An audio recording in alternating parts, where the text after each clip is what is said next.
Okay, so welcome everybody to our penultimate seminar of this term. We are delighted to have Professor Joy Porter from the University of Birmingham, who is our very first online speaker. So if there are any issues with tech, please do bear with us.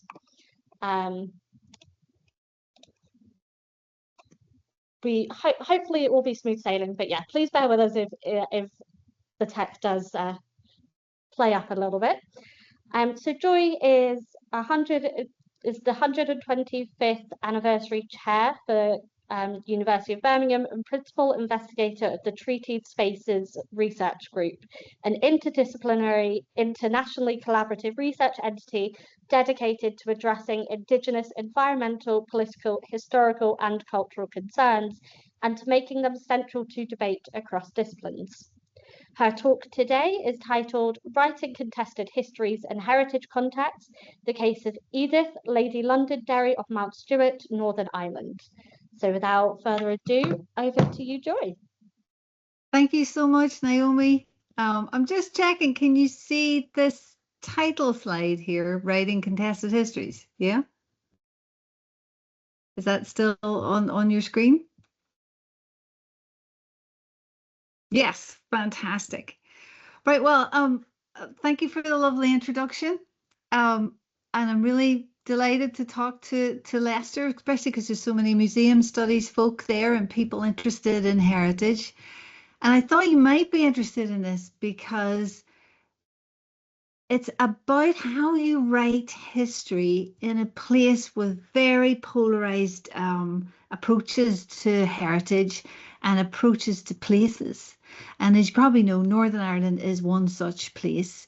And this place that we've been looking at is kind of the epicenter of power for the British Empire within this northern bit of Ireland. So, and it's a place that survived overt violence, but it's still somewhere that's very complex for the National Trust to market to their visitors. And it's a complex place locally. And there are needs for how this is going to be used in the future by all sorts of people, and a need to diversify who gets to use it. And right at the heart of this place is a woman, which I kind of liked, because normally you get these stories of daring do from viceroys and so on. And her husband was very important. He's the Marquis of Londonderry. And, he has his own very important role within the government, especially leading up to the Second World War. But Edith really is someone who captures your heart. And she walks that very careful line between both sides of the kind of political spectrum. So we've been studying this as part of a bigger project called Historic Houses Global Connections. And here's a little graphic just to say what this really quite large project is doing. And it's a bunch of folk from different universities at Singapore and Toronto and Newcastle and Queen's Belfast, which is the nearest university to Mount Stewart, which is in Northern Ireland. And we, in the bigger picture sense, are looking at two different houses that are 10 miles apart: Mount Stewart, where Edith lived, and Clandy where Lord Dufferin lived, who was another big figure within the empire, but in an earlier period. So it's quite interesting that you have two empire homes within 10 miles of each other, which are both in their own ways understudied. Mount Stewart is under the care of the National Trust, although there's a historic family still living in part of it. And Clandy, it was a home to Lindy Guinness, one of the Guinness family, who not long ago passed away. So now it's in that transition state, I think, from being a private home to being something else, a quasi-private home, I guess. So we're looking at all of this according to 6 themes, and we're doing lots of different work. As you can see, there's lots of outputs and impacts. But the most conventional stuff we're doing is writing, what I call proper history, where you're going into the archives, you're looking through the archives, and you're coming up with new interpretations, new lenses, new methods, new ways of saying stuff that changes or moves the dial on existing thinking. And the bit that I'm particularly interested in is to do with Edith. And I really became seduced by her. I am largely a biographer, but I very much became seduced to her through her garden. And the little 10,000 word article that I supplied that goes with this lecture. And it was nice for me to give this lecture because I just finished the article and I thought it'd be great to hear what folk at Leicester might think of this idea. And if you can be critical, it'd be lovely to hear what you think and get some feedback. And if you find value in it, let me know that too. That'd be really good. So this came at a good point for me to test those ideas. Okay, so what's the idea that I'm within this project, developing? So it occurred to me looking at Edith's story, and she's tremendously accomplished, beautiful, but also very good at socializing, very good at seduction, quite frankly, and enchanting people. And she's also someone who's a political player. She's not just a society hostess, and she can be dismissed in that way.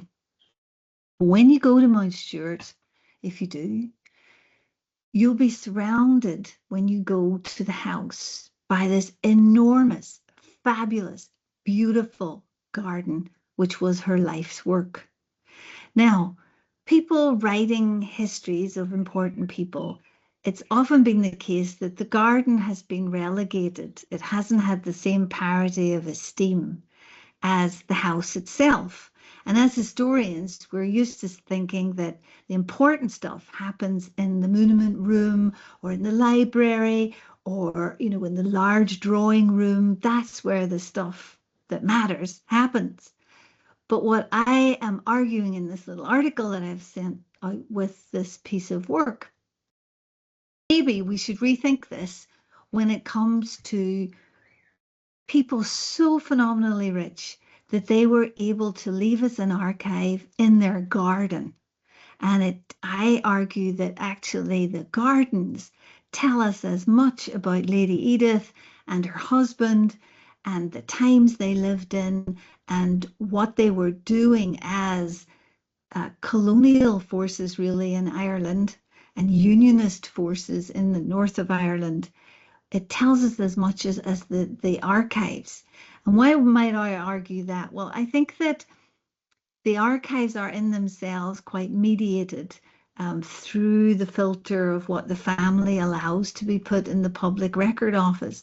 But the gardens are, as an archive, much more accessible. Anyone can walk out there. Anyone can understand what it means to grow the amazing plants that she grew and to move trees from all over the world and to she was spending a fortune on soils just so she could grow a particular exotic plant or bloom.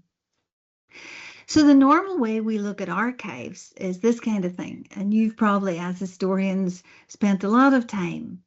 And you do access the past. I mean, sometimes the smell and the feeling of the archive. I remember doing a biography of a First World War soldier, and opening his notebook, you could smell the mud. You could feel something through the record.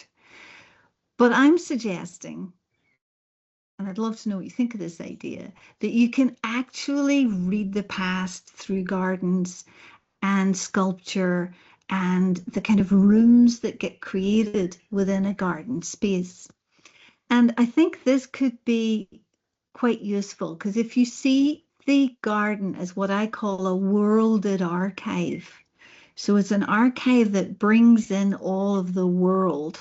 So in this garden, for example, There are, lilies from the Himalayas. There are things from India that she's brought over. There's imagery and there's representations of the British government, of key figures in the literary, social world, that really the garden, this garden anyway, is much more than simply backdrop.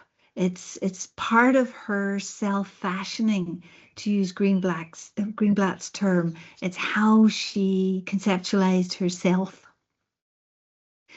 Now, a big part of the Londonderry story goes back to their most famous ancestor, who was, I suppose, especially if you're of the right-leaning persuasion, he's probably Britain's greatest diplomat, Castlereagh. So 1769 to 1822, the British player at the Congress of Vienna. And this great ancestor's legacy very much affected Edith and made her see herself as a form of equally significant and wily politician. She wanted she really felt this was in the Londonderry bloodline, this ability to influence the great things that matter in the world. And it's very interesting to look at Castlereagh now, because we're going back to this kind of era where people like President Trump are talking about chopping up the world, almost as people did at the Congress of Vienna. The most benign way of interpreting the decisions made at the Congress of Vienna were that they created 100 years of peace, which it didn't really, but it did do something that made for smaller wars and less violence in Europe for a very long time. So this Castlereagh tradition was very much how Edith and her husband, Charlie, saw themselves. That's always in the back of their mind of how they're operating. And if you go to Mount Stewart, there's almost shrines to Castlereagh in the house. The chairs that they're sitting on when the Congress of Vienna was signed are replicated and in the house itself. So Castlereagh, very, very important. However, Edith's much more a person of the roaring 20s. And there she is, Edith Vane Tempest Stewart, Marchioness of Londonderry, lives from 1878 to 1959. Now, by 1959, she's gone from fabulous wealth to having to get loans for various things to keep up this amazing house that she's got. She starts off with 5 or 6 different homes, but Mount Stewart becomes the final home, and the home that most represents the quintessence of what Lady Edith sees herself as. Now, she's fascinating because she has this sense of herself as a mythological creature. And there's a beautiful, enormous painting in her house by a famous painter called Edmund Brock. And it's called Circe and the Sirens. And that Circe is Edith. And she represents herself, and these are her children around her, as Circe, the enchantress capable of completely bewitching people and making them do her will. Now, I don't know how she did this, but I will say that Lady Edith is a woman who in her youth went to India and had a snake tattooed from her ankle, and then it disappeared up the top of her thigh. So she is unusual for her era, and she is someone who knows an awful lot of people extremely intimately, as these society hostesses tended to do at the time. In saying that, the women who married Londonderry men through time were all really, I suppose, cool. They were either like Frances, her 3 generations back, amazing businesswomen who made lots of money, or they were unbelievably charming and capable of getting their husbands very politically important roles.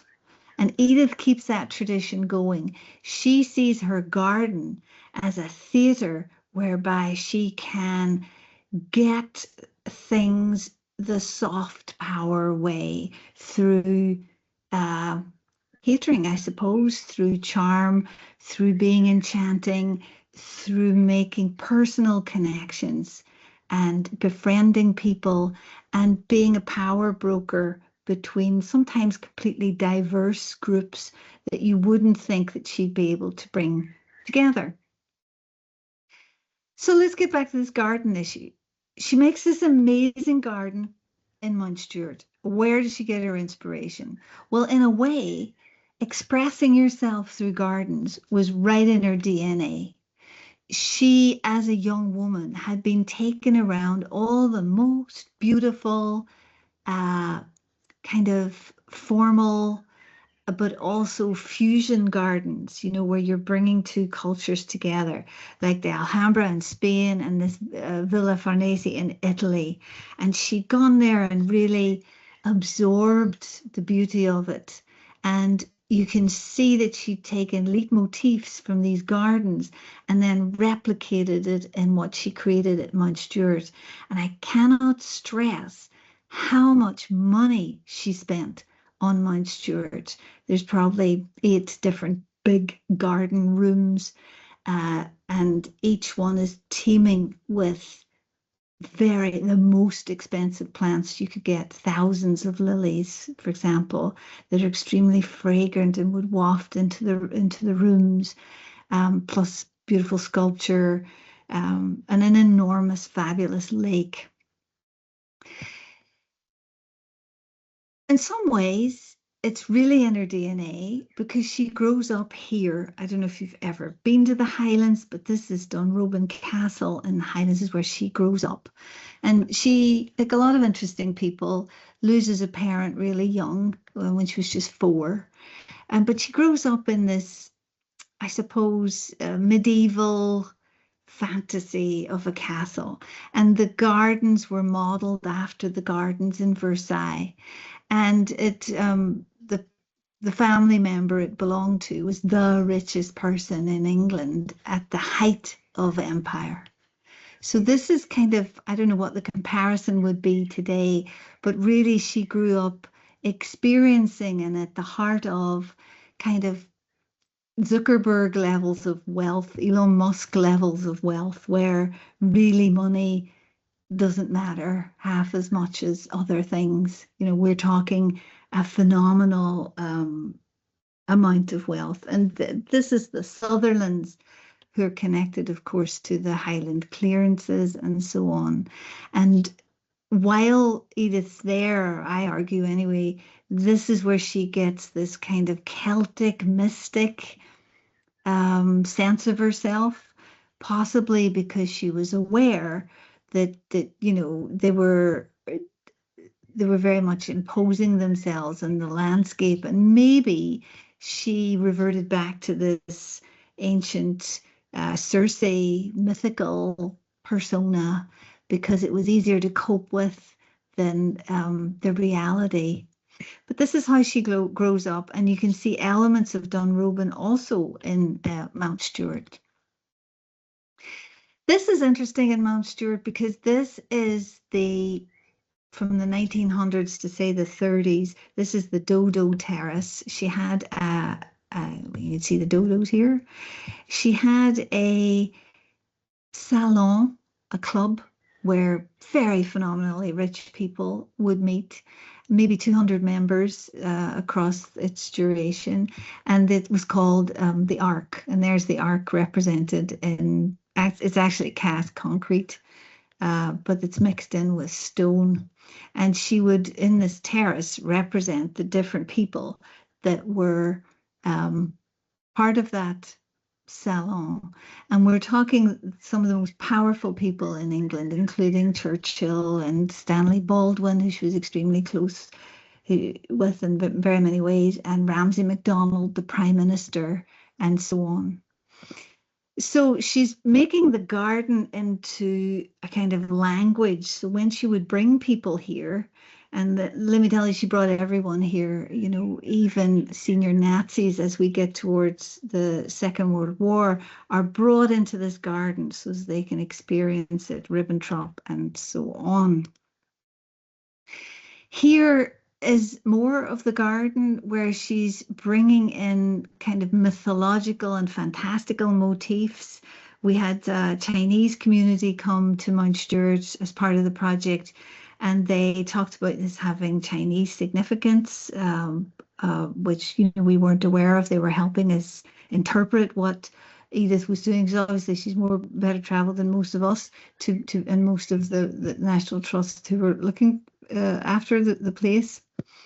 And but for me, what really interested me from a contested history point of view is the fact that Edith, who was a absolute doyen of unionism, the union between Ireland and Britain, she actually created what she called a shamrock garden.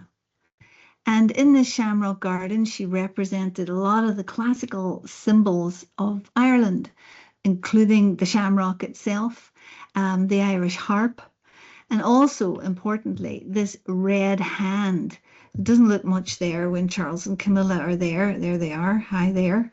But it eventually every year is done as a mat of red flowers so that it looks just like a red left hand.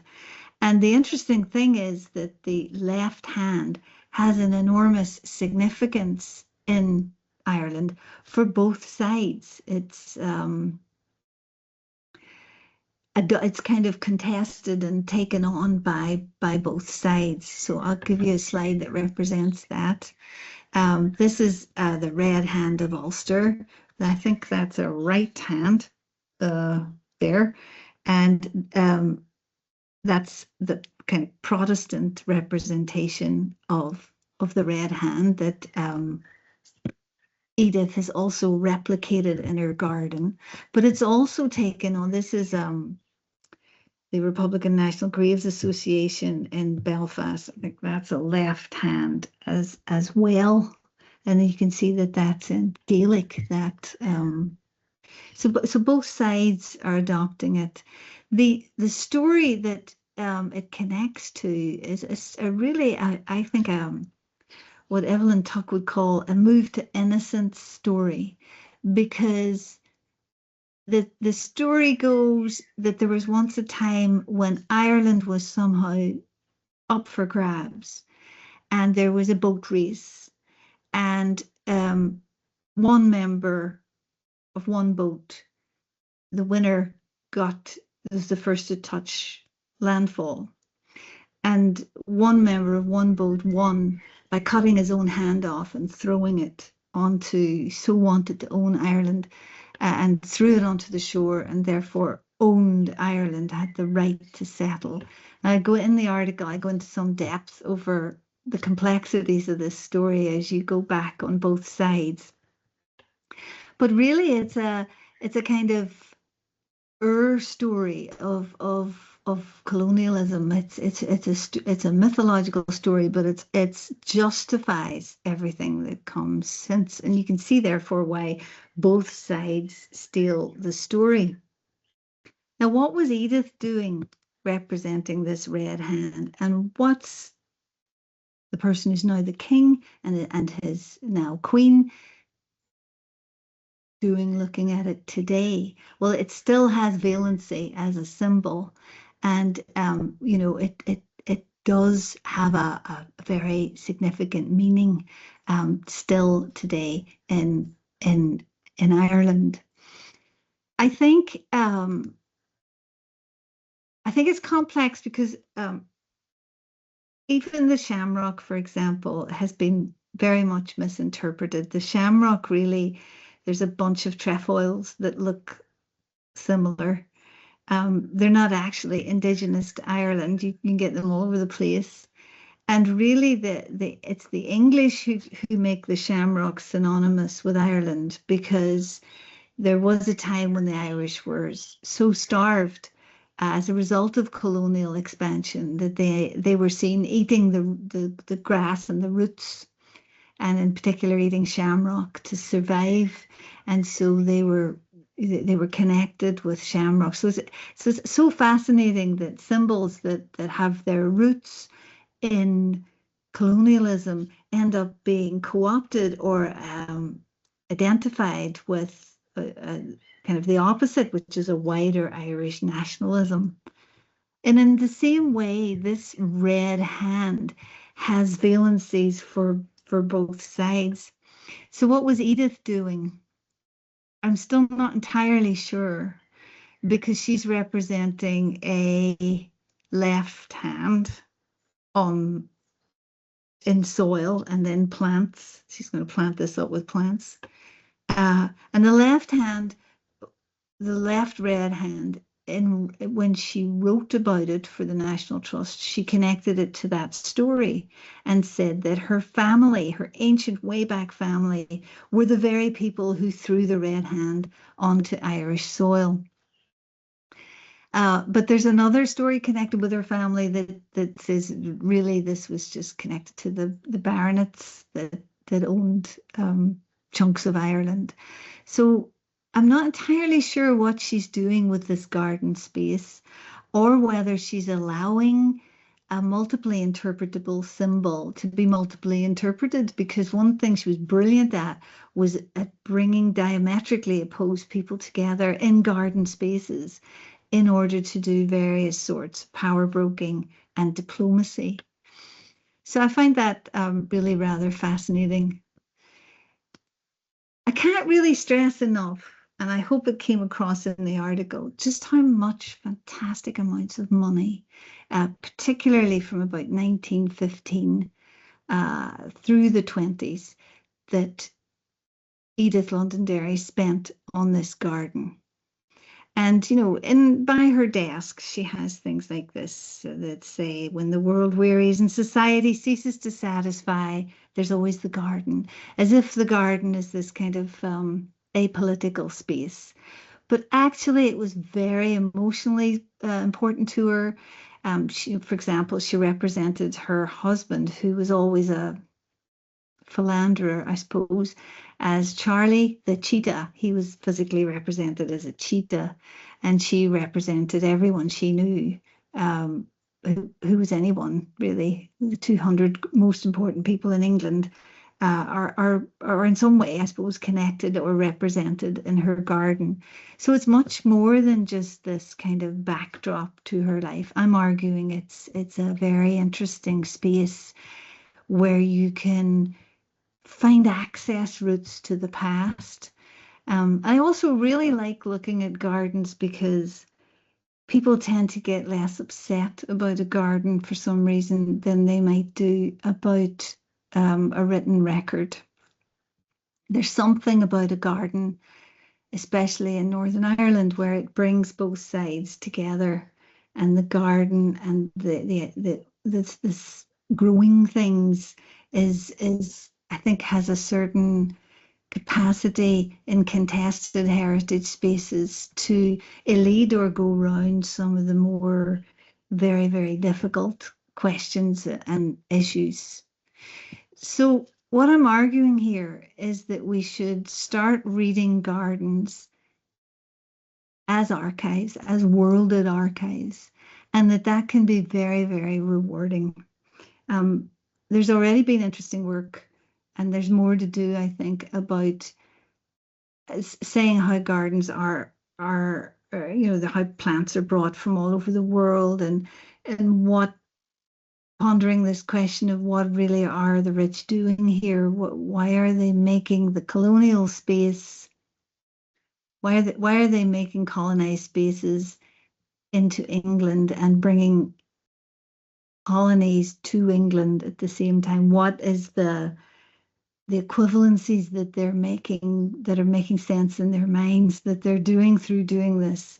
And for Edith in particular, the amount of money she spent was phenomenal, even just on soil improvement and having plants grown, sending plant hunters across the world, and then having them carefully grow what really was not ever intended to be in Northern Ireland.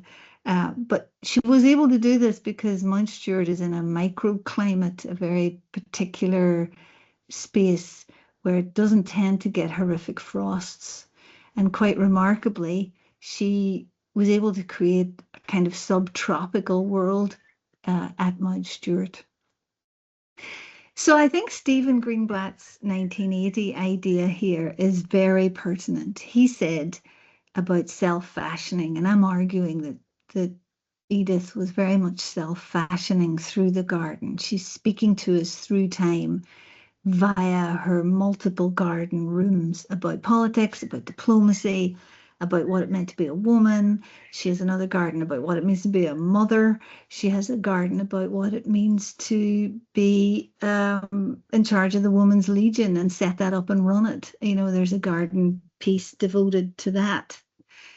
So Greenblatt says that self-fashioning is this thing that occurs whenever there's an encounter between an authority and an alien.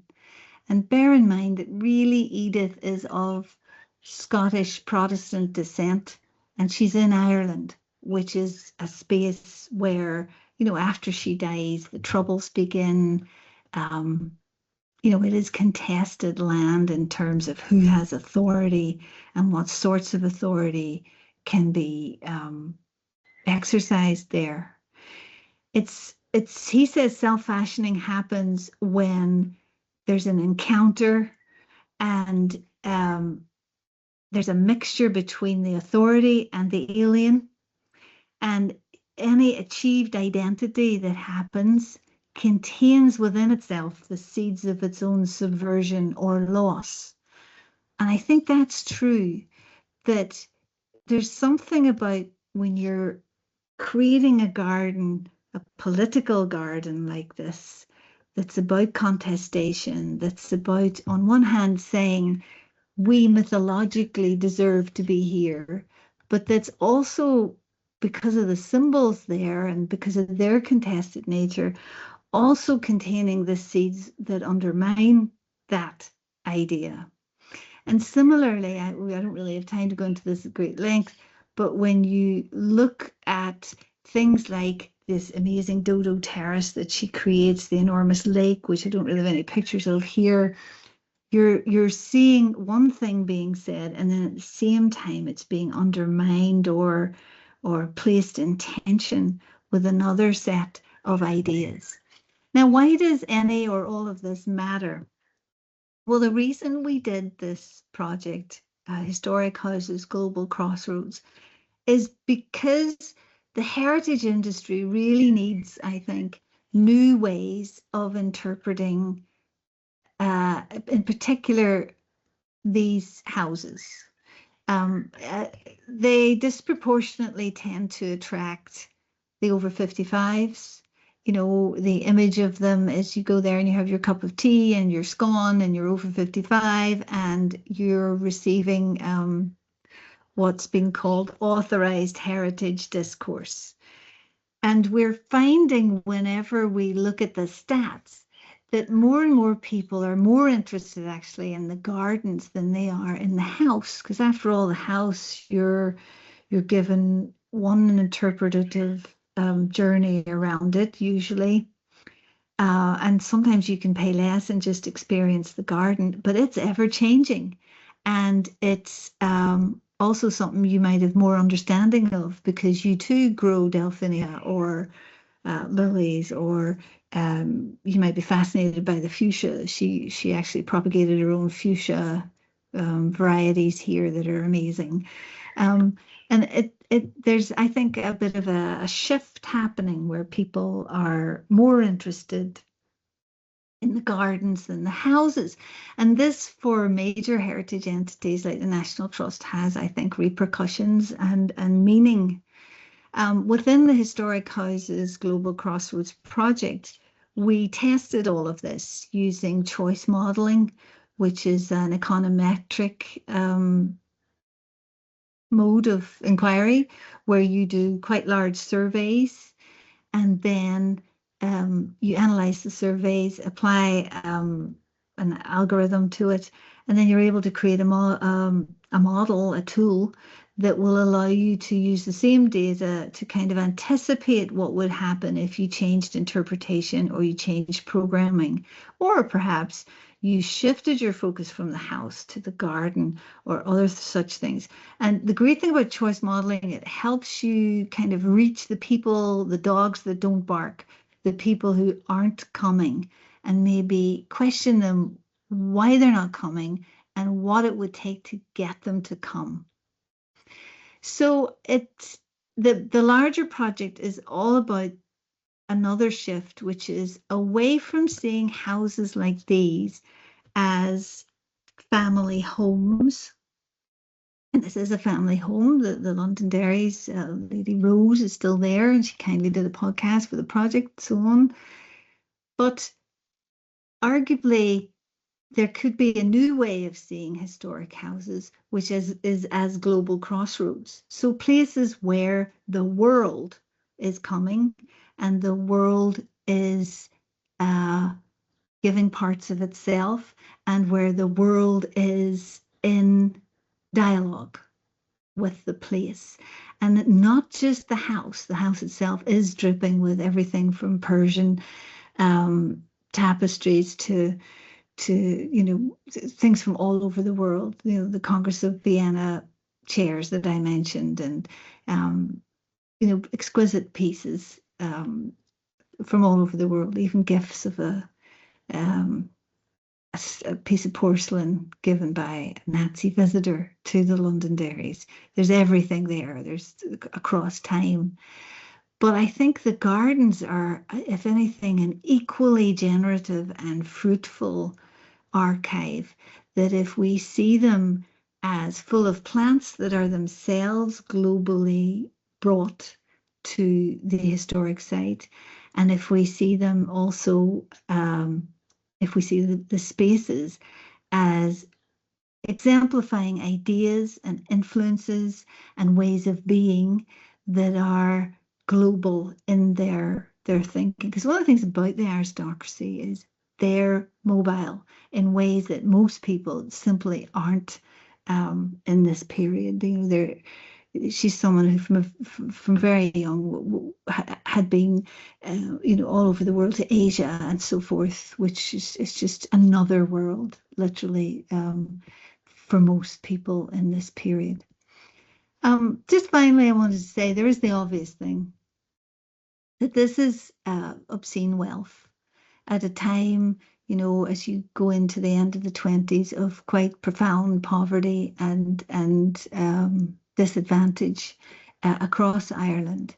And although the Londonderrys did certain things, the larger reality is that this house, we were looking the other day, and there's records that it was costing over £1,000 a week back then in the early 1900s to heat. There's about 55 staff. She kept those right up into towards 1950. So we're talking wealth on a colossal scale, and those wider realities. I think it's important not to let people like Edith's self-representation as enchantresses or political players obscure that wider reality. But what I like about this as a historian is through being part of a larger project, we're working with forest schools and Canada Ireland Foundation and folk in Singapore and so on. We're really trying to be, as historians, of value to the heritage industry.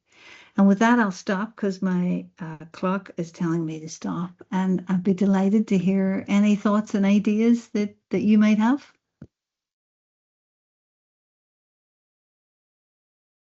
That was brilliant. Thank you so much, Joy. That was a really, really interesting talk. I never really heard about Lady Edith before, but she sounds like she was quite an interesting woman. So we'll open the floor up to any questions, whether for our online audience, if you have any questions, please do pop them into the chat.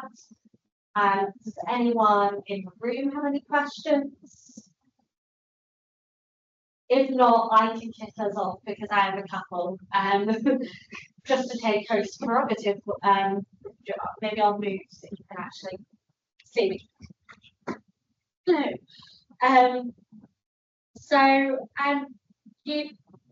You were talking about gardens kind of as archives, and I was just wondering what you think that they can say about movement and mobility of different groups. Because by trade, I'm a classical archaeologist, so when I look at gardens, they're very much these mixed gendered, mixed class spaces, and it can tell you a lot about how people were moving within the household. Do you think that contemporary gardens have the same sort of connotations? Can we see these kind of network webs within them?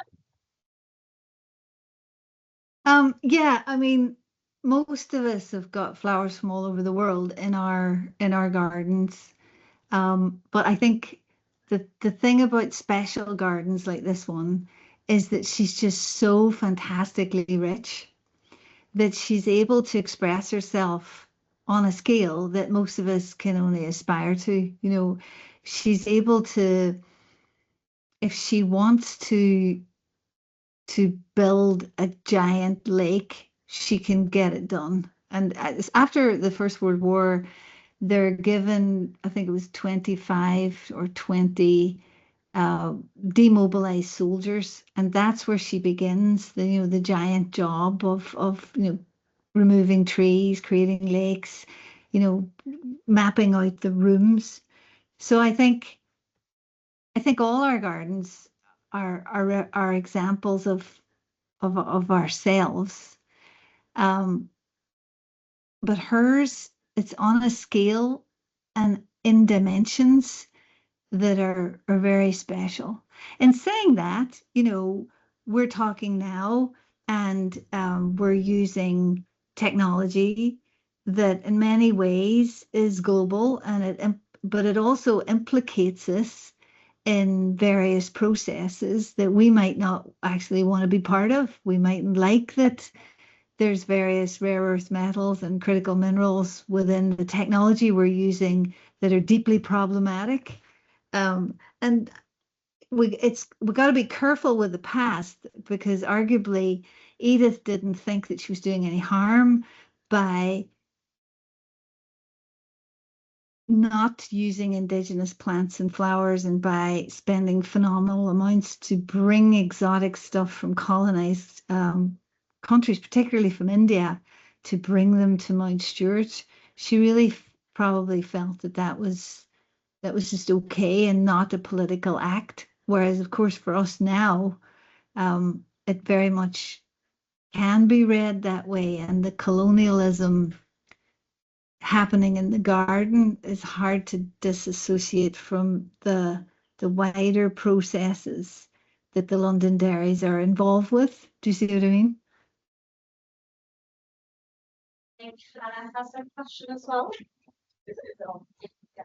Thank you so much for that. I thought it was a really fascinating talk. I really enjoyed sort of the idea of like the Garden of the World Archive, and it made me think about Trinidad Garden in Cornwall, where there's like this open cast mine, which is supposedly a Roman mine that was filled with tree ferns that had been imported from Australia, which kind of speaks to like Cornwall's relationship with Australia at this time, but also kind of creates this almost, it's described as like a primordial hollow that kind of ages the open cast mine beyond its actual age. It kind of mythologized it.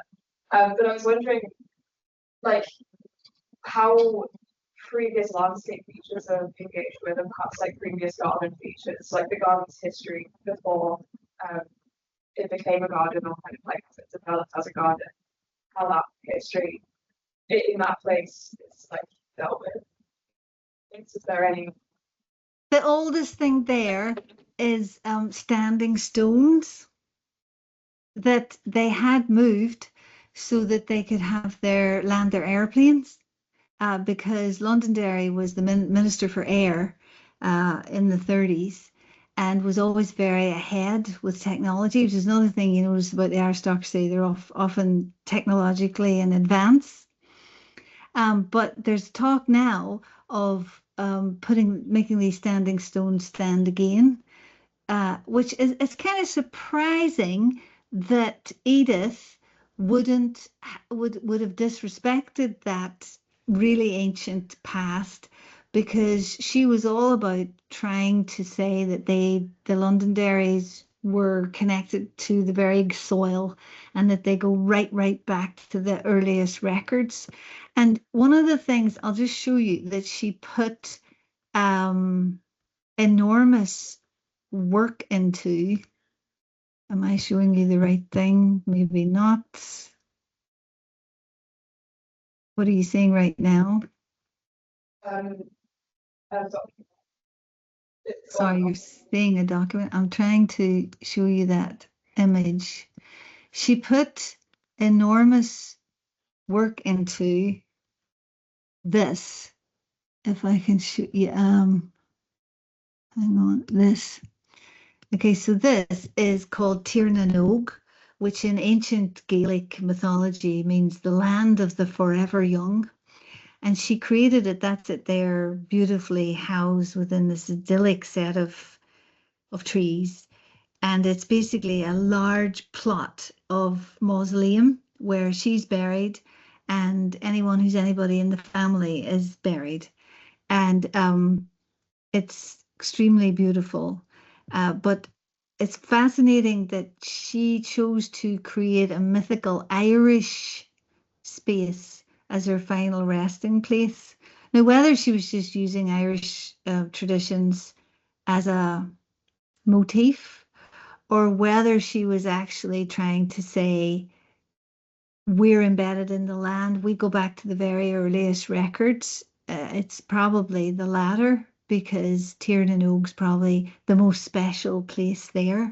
And, you know, as places to be dead in, it's probably, you know, gorgeous. It overlooks the lake and it's fabulous.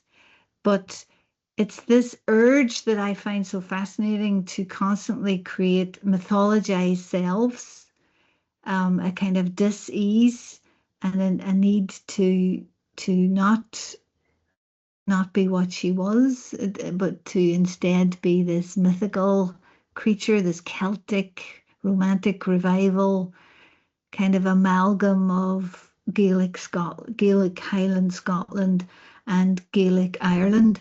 She was creating this mythology that was an amalgam of all of this, and it mattered so much to her that it's how she saw herself in death. I don't know if that answers your question. Thank you. That was really interesting. I guess it's really interesting that in this kind of creation of mythology, she kind of rejects some of the subject matter that is at hand, like the standing stones. Yeah, thank you for that. Yeah, I mean, I'll be fascinated to see future work on heritage, because, you know, something has to happen with how these aristocratic places are understood and seen. You know, they are all our heritage, I suppose. But I do make the point in other work that, you know, we aren't pouring the same funds into historic city centres that are just as old and have just as interesting architecture and sometimes gardens. But we do put so much money via the National Trust and Historic England and so on into maintaining these aristocratic spaces. And I find that a fascinating juxtaposition as well. I have another question, again, just to take over as the host, which is kind of related to what you were saying in response to Hannah's question. But within your talk, you mentioned a few of the mythological associations, not just with the garden, but with Edith herself, with Circe. And what do you think the big gardens like this can tell us about how these aristocratic people were engaging with the past and with past mythologies? And do you think that has had kind of a resounding impact on how we now understand those past cultures? You know, since I started this project, I've completely changed my understanding from when I used to go and get tea and scones and think, oh, it's a nice garden, you know, and to some extent it ruins it for you because you start seeing this as part of instead of just going, oh, this is one family at one time, you see it as landed wealth that goes right back in time and that is, you know, really still affecting the present day. And when you take an ecological consciousness to it, you're noticing that yeah, this garden's beautiful, but Ireland per se is really suffering from a massive biodiversity problem and rising climate change, rising seawater as a result of climate change. And it's not entirely disconnected from the activities of enormous concentrated wealth like that of the Londonderries. So there's this weird thing where it's marvelous to go to these gardens and go, oh, this is gorgeous. But at the same time, it's imbricated in lots of other processes that are really problematic because the Londonderry money, of course, is from coal mines in Seaham and in Durham. And, you know, there is this process where they're creating heaven on earth while something entirely different is being created somewhere else within the empire. That's kind of feeding this creation of nirvana. I mean, I suppose Yeats wrote a wonderful poem called Ancestral Houses, and he talks about how it's really not worth contemplating when you're in the house of a super rich person, just how they got to be able to create this much beauty. And it's a lovely poem, and in a way, he says it all.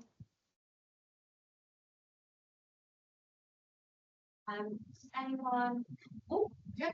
Got another question in the room? You have to bear with me. My brain is coming out my ears. Yeah. But yeah, I just want to say thank you so much. And that garden, it's incredible and it's just vast.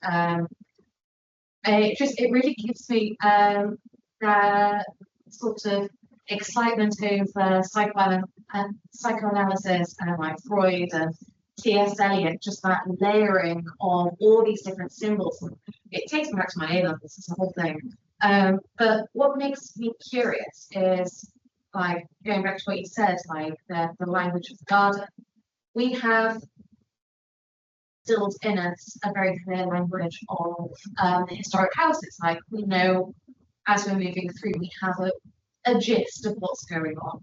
Yeah, we're in the kitchen, we're in the hall. But we don't, well, for me anyway, I'm botanically illiterate, don't really have that same understanding in the garden. I was just curious as to like what you're learning here. How would you suggest we kind of teach people like this new language of garden, and how it could be applied beyond Mount Stewart and into other areas, even into not rich people playgrounds, and so on. That's a brilliant question. I think there's something about gardens that they're essentially democratic, because you can be, I don't know, Monty Don or some amazing gardener and the thing will still die on you. You know, so you can pontificate that you have this garden Gnosticism, that you know all about the thing, but actually it's democratic in the sense that some things might grow for one person and not for another, and you might apply enormous amounts of funds and buy the best specimen, but it still mightn't work because there's a magic involved. I mean, this is why she saw herself as an enchanter, because, you know, magically stuff grows in Mount Stewart, but that's really because it's got this special microclimate. And, you know, things don't tend to get attacked by frost and snows and so on. But I think if we were to expand the interpretative horizon much more into the gardens, it would have to be in this democratic way, because I think one of the problems with the house is it's this authorized discourse about what is heritage, and in a way, when you go on the house tour, you're little, you're in a subordinate position, and they're the big know-it-all kind of, they're charming, but they're the ones who know more than you, and it's a transmission teaching moment, isn't it? Where you traipse around and you get a certain story about this family that's kind of received wisdom, or it's agreed by the organization. I don't think it's possible to do that as easily in a garden. I think how you interpret, look here, this picture we have of lots of rhododendron at Tiernan. You could say rhododendron, actually an invasive species, shouldn't be there. They belong in the Himalayas, and however beautiful they are, it's just pure exoticism. But the other problem is, if you're making a garden, there's probably only 16 trees and so forth that are indigenous to the UK. So it's going to be hard to make the kind of big, blousy, dramatic statements that she's making in garden after garden within this space. So it's very political, actually, gardens, maybe even in a way that being in someone's historic house isn't, because after all, it's their house. But the garden is in a way bigger than the internal space. And, we all have something to say about invasive species, about nutrient loss, about biodiversity loss, about what happens when there's a certain carelessness with how you treat the transfer of plants, and what, as well as the political issue of what it means to spend such fabulous amounts of money on what is really, I suppose, a painting with plants.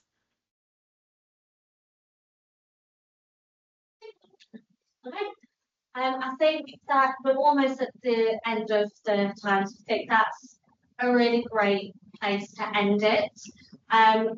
Just want to say a massive thank you to our online and in-person audiences.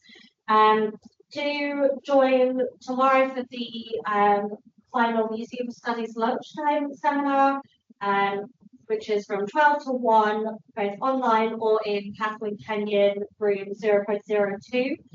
We'll have Professor Alison Earsley from the University of Westminster talking on the museum accessibility spectrum. And next Wednesday, we have our final Wednesday seminar of the academic year by Dr. Hardy Dinser from the University of Edinburgh, presenting on antiquity and the invention of whiteness. But for now, just want to say a massive thank you to Joy for such an incredible presentation, and really appreciate the teams for working. But yeah, thank you so much to Joy for such a really, really amazing presentation. Thank you so much.